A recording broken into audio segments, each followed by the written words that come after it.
Ano pakiramdam niyo, sir? Okay na po magaan. Wala na. Yung mga mata niyo, Okay lang, okay na. okay na po. Wala na ang sakit. Wala na. Pero sabi mo kasi kanina, yung nakapikit ka dyan, pangalan mo Brian. Ay, Juan. Pero ang totoo mong pangalan, Brian po. Brian, hindi kasi Juan. Hindi po. Hindi. Tapos nasa Balete ka, doon ka daw nakatira. Hindi mo alam yung mga sinasabi mo. Sabi mo, naririnig ng mga asawa mo yan, pati mga nanay mo. Pero ngayon, okay na. Okay na po. Wala ka ng sakit. Wala. Duwende yun, si Juan. Dumalapit sa pinagtatrabaho mo na pinunta mong Balete. Pagka nakapagtrabaho ka na, doon sa trabaho mo, minsan magdala ka ng isang iklog at saka tinapay, bigyan mo na lang sila. Opo. Humingi ka lang ng tawad kasi bilang isang kaibigan lang, ha? Patawaran. Madali lang yun. Maintindihan na ni Juan yung Basta hingi lang po ako. pasensya ka na kung na-istorbo kita sa Balete, ha? Sabi mo, ha? Pagdamutan mo lang. Importante, gumaling ka na, ha? Wala kang alam. Basta tang nakita mo lang, maliwanag. Opo. Pag yung nakapikit yung una yung mata mo, madilim na madilim. po, madilim. Madilim na madilim. Sumunod, parang liwanag, pero hindi naman nakakasilaw. Hindi na po gano'n. Tapos, yun lang. Yun lang po.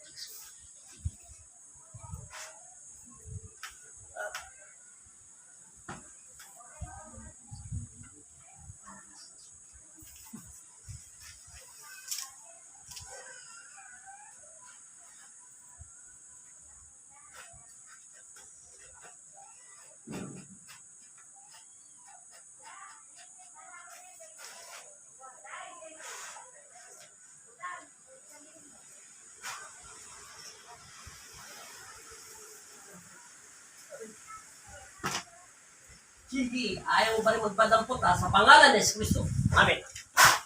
Sa pangalan ni Jesus. Amen. Hulihin ang masamang espiritu yung sobrang tawa niya.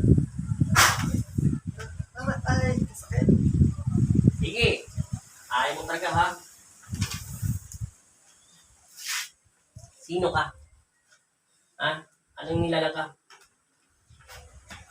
Anong nilalang ka sa katawan niya?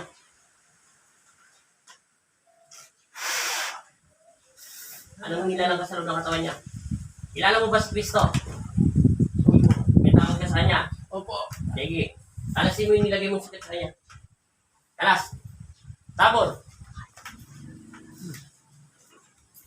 Ubos. Ubusin mo. Pag hindi mo iubos yan, pipilitin kita sa loob ng katawan niya. Sige. Kalas ng kalas.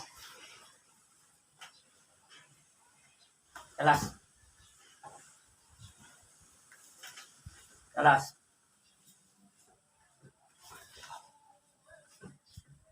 Kalas. Dalawang kamay. Kalas. Kalas. Sa pangalan ni Kristo. Sa pangalan ni Jesus. Aray, aray, aray. Aray, Sa pangalan ni Kristo. Sa pangalan ni Kristo. Amen. Kalas. Kalas. Babalik ka pa sa loob ng katawan niya. Babalik ka ba? Hindi na po. Sige. Huwag mong masakin ang katawan niya. Ha? Ayusin mo paglilinis. Galit ka yata sa akin. Huwag ka magalit sa akin. Ang Diyos ang tumawag sa iyo. Hindi ka naman tatawagin ng aking ama kung hindi ka ang nananakit sa kanyang anak. Kung ano mang pagkukulang sa akin ng ama nito, may karapatan ang aking ama pumalo sa faith niya. Wala kayong karapatan, manakit ng tao. Tandaan niyo, naiintindihan niyo? Ha? Ano ka? Tao ka hindi? Tao ka hindi? Hindi ko alam. Hindi mo alam? Aba, iba na boses na. Lumalaban ka talaga, ha? Hala! Huwag kang magmalaram sa loob ng katawan niya. Pag binabanggit si Jesus Cristo, ibig sabihin, masamang elemento at espiritu ka. Sa pangalan ng aking ama na si Jesus Nazareno. Amen. O, di ba? Okay ka lang. Magpakilala ka kung anong nilalang ka. Okay ka lang. Ubos lahat. Kalas, babalik ka ba sa loob ng katawan niya? Hindi na. O, sige, kalas. Anong kinagagalit mo sa taong nito? Wala naman. Brian. Wala kang galit kay Brian? Wala. Bakit ka? Sige, kalas. Nasasaktan ka ng ganun kabilis, ha? Nagsisinungaling ka pa, ha? Tao ka, hindi? Hindi ko alam. Hindi ko alam. Hindi mo alam kung tao ka. Babae ka lalaki? Hindi ko alam. Hindi mo rin alam Sige, kalas! Kalas! Sige, kalas. Abay, talagang partigas mo dito. Sige, linis. Masakit. Ay, sasaktan ka ng sasaktan ng mga angel ng Diyos. Hanggang hindi ka mga magnetiko. Hindi ko alam kung Inukutusan kitang painitin mo sa loob ng katawan niya. Kasing init ng bumabagang apoy. Hindi ko... Abi! Ma! Kalas. Hindi. Kalas. Babalik ka ba sa loob ng katawan niya? Hindi na po. Hindi na. Sige, kalas. Saan ka nang galing? Nasaan ka ngayon? Nasaan ang kaluluwa mo? At espiritu mo? Nasaan ka ngayon sa araw na ito? Wala. Hindi ko makita. Hindi mo makita. Eh, bakit nandiyan ka sa loob ng katawan niya kaya hindi mo makita? Okay, kalas. Nasaktan ka ba nito? Sobrang sakit. Nasaktan ka niya? Nasaktan ka ba niya? Hindi yung ginagawa niyo po. Masakit. Talagang sasaktan kita ng sasaktan. Nagsisinungaling ka pa eh. Kalas! Kalas! Huwag mo na akong tawagin. Huwag mo na akong lingangin. Nabibilog na yung utak ko dyan. Sige, kalas. Mahig pa lang ang ginagawa ko sa'yo. Unang antas pa lang sa pagdarasal. Kalas! Bilis! Pag hindi mo binilisan, uubusin kita dyan. Ayaw ko nagsisinungaling, ha? Tanggal! Pinagbawa na eh. Kalas! Boss! Bilis! Aalamin ko nga kung anong nilalang ka. Ayaw mong salita ng totoo eh. Pero kung ganito kalakas ang init ng stick sa daliri mo, ibig sabihin makapagpapito ka. Sige. Sa pangalan na ito. Kalas! Kalas! Kalas! Sige. Babalik ka ba sa loob ng katawan niya? Hindi na! Kailan man? Hindi na! Nangangako ka sa Diyos. Hindi mo nasasaktan ang katawan niya. Hindi na! Nangangako ka sa Diyos. Nangangako ka. Hindi na! O sige. Eh, ba't tayo mo pa ilabas mo? Ilabas mo na! Hindi ko ako eh. Anong espiritu ka? Anong nilalang na masabay Hindi ko alam kung Hindi ka na. anong espiritu ako! Sige, saan ka nakatira? Sobrang sakit! Saan ka nakatira? Kita mo. Ito sinasabi ng sinungaling. Hindi ko alam. Pag inatake mo ako ng kamay mo, tanda mo, mapuputol yan. Hindi mo na makakinabangan. Kala! Sige! Ito ay demonyo. Nakatira to sa mga puno. Doon sa tinagtatrabaho niya. Mga masasamang espiritu na hindi niya alam ang kasarian niya. Kita mo. Ano ka? Aso? Okay. Tanggal! Panginoong Jesus at Amang Nazareno, humingi po ako ng pahintulot at gabay sa inyo. Naway basbasan niyo po ng mapagpalan yung kamay ang aming bahay upang hindi makatakas ang masamang espiritu na umalili sa loob ng katawan ng taong ito. Tusukin siya magnetiko. Rafael, Angkangel, Ela, Iya, tinatawag kayo bilang mga anghel ng Panginoon Kristo, proteksyonan, bilang instrumento ng Diyos, at gabayan niyo po. Okay. Sa langit. Kala! Babalik ka sa loob ng katawan niya. Hindi na! Tanggalin mo yung nilagay niya sa matang pula. Yung matang pula niya, mata ng demonyo yan. Tapon mo! Pag hindi mo tinapon, tutusukin kita ng tutusukin ng daliri ko. Sige, mabigat itong daliri ko sa inyo. Huwag ka na babalik, ha? Hindi na! Kala. Hindi na! Balikan kita holy water para masumunod ka sa pangalan ni Jesus. Susunugin kita. Okay. Yung mga ganito, sanay na siyang makikita sa usap nito. Kaya baliwala na sa akin to. Sa inyo, nakakaramdam kayo ng takot. Kasi ngayon pa lang kayo nakaramdam nito. Sa akin, mga sanay na ako. Pero pagka nagpakilala siya kung sino. Kaya babalik ka? Kailan ito gagaling? Kailan? Ngayon din. Siguraduhin mo, ha? Kailan gagaling? Ngayon din. Ngayon din. Saan ka na babalik? Doon. Saan doon? Doon sa tatrabaho, doon sa may puno. Sige, balik ka na doon. Sige. Mamaya na, kalastin mo muna yan. Anong nilalang ka? Anong tawag sa'yo sa mundo nyo? Pag hindi mo, bibaggitin ko si Papa Jesus, papaliliyabin ko to, mas matindi. Anong tawag sa mundo nyo? Anong tawag mo sa inyo? Duwending ano? Duwending ano? Anong duwende? Etem? Hindi. Matanda ka na? Hindi pa. Ilang taon? Bata pa ako. Gaano nga bata pa? Mga 18. 18 ka lang?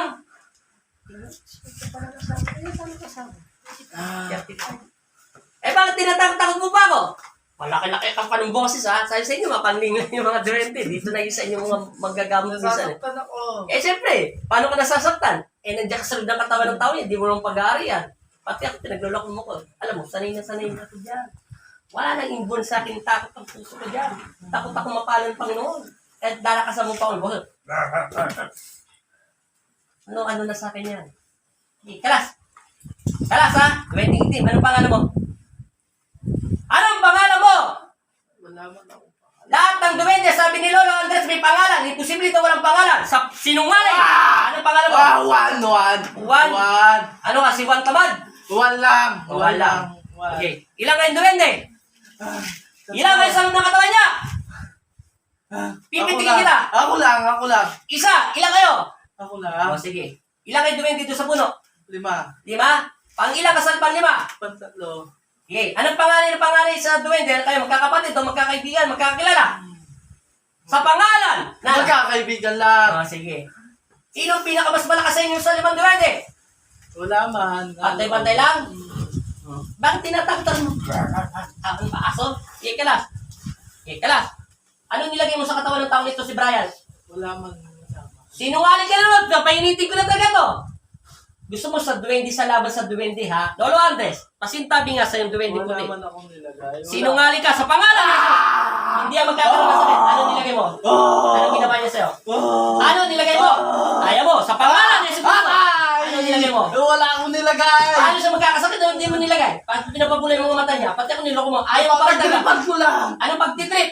Wala. Hindi ko lang ano yung mukha. Ano? Ayaw mo tagang mamit. Okay. Sige. Ano ba? Huwag na. Anong nilagay mo sa mukha niya? Wala man. Anong dasal? Wala. Ayaw mo talaga ha? Sige. Ano? Ayaw mo talaga?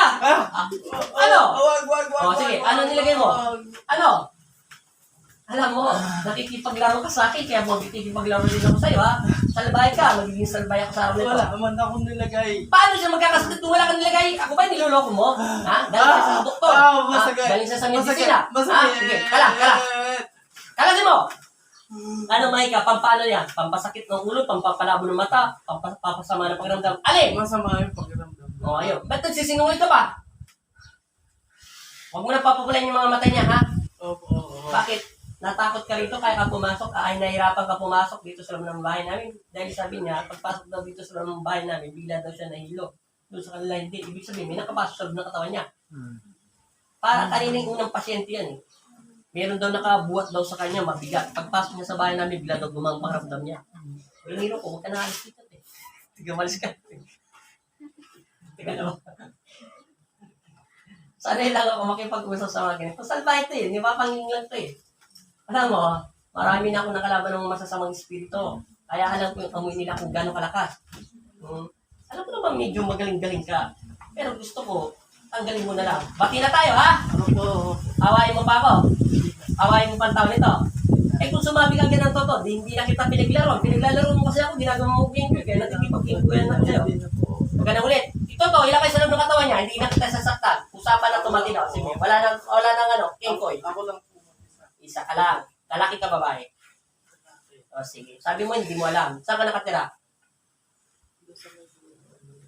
Sa puno ng balete. Taga doon ka talaga. Hindi makayong duwende doon. Anong kulay mo? Itim o pula?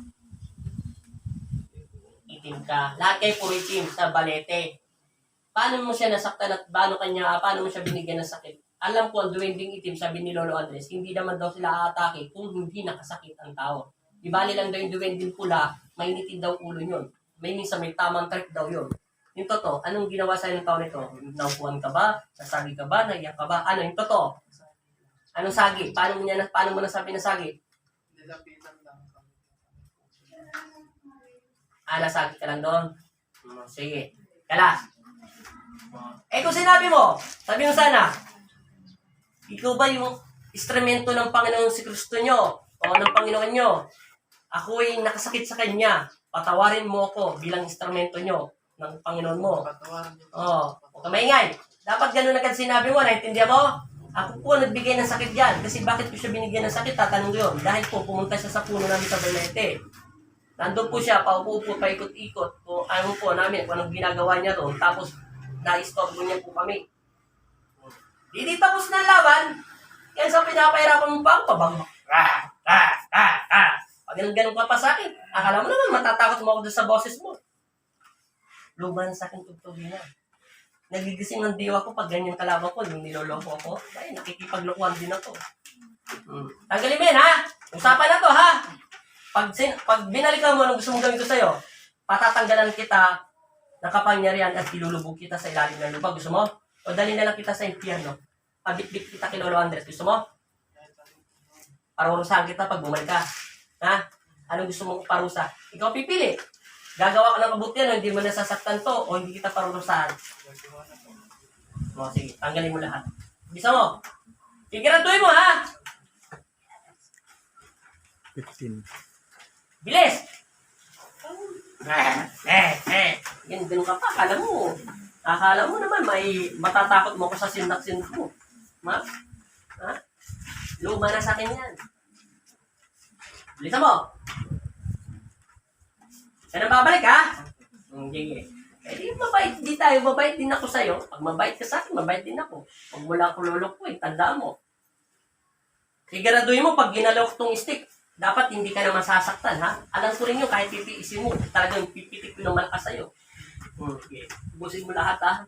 Pag binaba ko yung stick at binaba ng daliri ng Panginoon Kristo at hindi ka nasaktan, okay na, bati na tayo. Ha? Hindi kita inaway para tapakan ng abilidad mo, naintindihan mo? Hindi rin kita inuusig sa iyong ginagawa, naintindihan mo? At wala rin naman akong karapatan na saktan kita. Ang tungkulin ko lang ibalik sa pananampalatayang Panginoon Kristo ang mga tao kanyang mga anak. Tungkulin ko rin na alisin ng lahat ng negatibong body spirit at tungkulin ko rin na huwag yung pakalaman ng buhay ng tao. Hayaan mo ang aking ama ang pumalo sa pet namin, naintindihan mo? May Diyos kami, may Diyos din kayo, naintindihan mo? Pero ang Diyos nating lahat, ang gumawa ng langit at lupa, naintindihan mo? Siya ang naglikha sa ating lahat. Sige. Alam ko may Diyos kayo. Sinabi na ni Lolo Andres yan. Sinabi niya sa akin na may Panginoon din ng mga dubende. May mga hari din yan. May pinakamataas na hari yan. Parang palasyo daw yan yung unang panahon. Kung mayroong mga prinsipe, mas mataas pa ng prinsipe. At mayroong pang pinakapinuno ng hari ng isang malaking harian. Parang ganito sa presidente. May presidente tayo.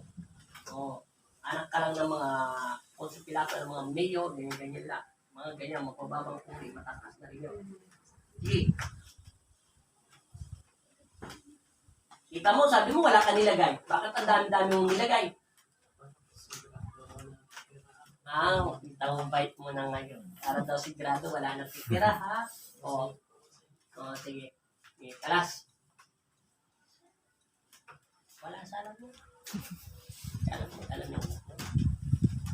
Uy, sakapin mo yun. Kanina nga, mula lang. Yan ba wala na? Sigurado?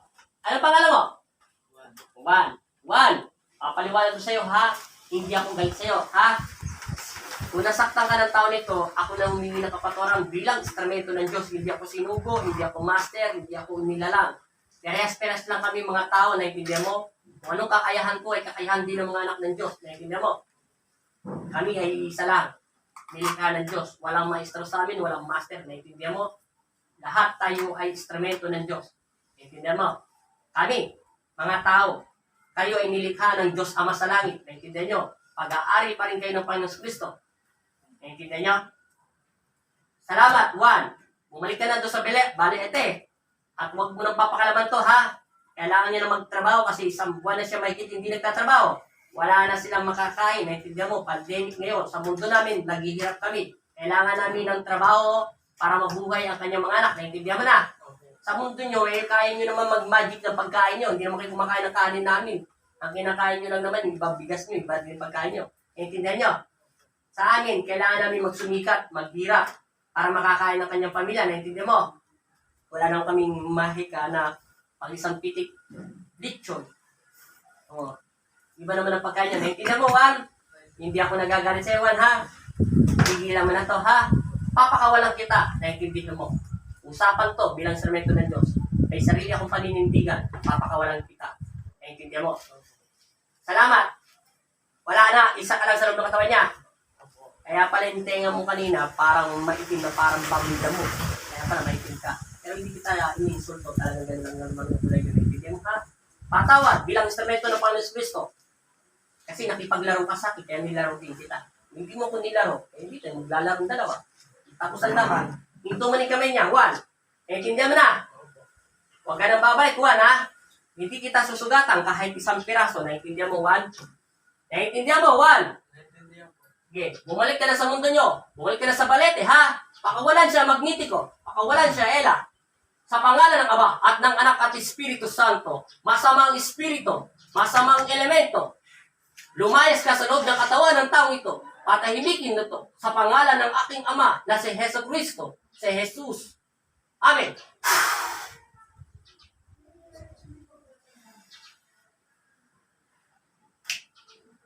Dilat mo ang iyong mga mata. Sarap din tulog mo, sir. Tulog ka muna tulog para magising ang diba mo ng gusto.